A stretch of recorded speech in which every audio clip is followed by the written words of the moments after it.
আমাদের অনেকের বাড়িতেই মানসিক রোগী আছেন। তো ওষুধপত্র তারা তো খাওয়াচ্ছেন, কাউন্সিলিংও করাচ্ছেন, কিন্তু তারা কি খাবেন?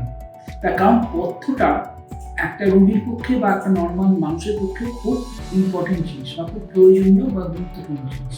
প্রথমেই সহজ করে যেটা বলা যায় সেটা হচ্ছে মানুষের রোগীকে অন্য রোগীর মতোই আপনাকে দেখতে হবে এবং সহজপাচ্য কিন্তু পুষ্টিকর খাবার আপনাকে খাওয়াতে হবে। তারা যেন কোনো রকম কুখাদ্য না খায়। কুখাদ্য বলতে আমি বেসিক্যালি নেশা বলছি, অর্থাৎ তামাক, মদ, ড্রাগস, এই জাতীয় কিছু খাবার, গাঁজা, এগুলো যেন তারা একদমই না খায়। না খাওয়ার কারণ অনেকগুলোই আছে। একটা হচ্ছে তো ওষুধ কাজ করে না, আপনি যে প্যাকেই খাওয়ান না কেন।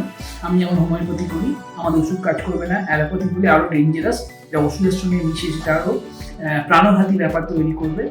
এরকম ব্যাপারগুলো থাকে। তার সঙ্গে হচ্ছে কি, নেশা করলে যথাযথ উত্তেজনা তাদের বাড়বে। তাই নেশা কুখাদ্য তারা যেন না খায়, পুষ্টিকর এবং সহজপাচ্য খাদ্য যেন খায় তারা। এবং তারা কি খাবে না খাবে এর একটা বড় ভিডিও আমি পরবর্তীকালে করবো। আপাতত এইটুকুই বলা। নমস্কার।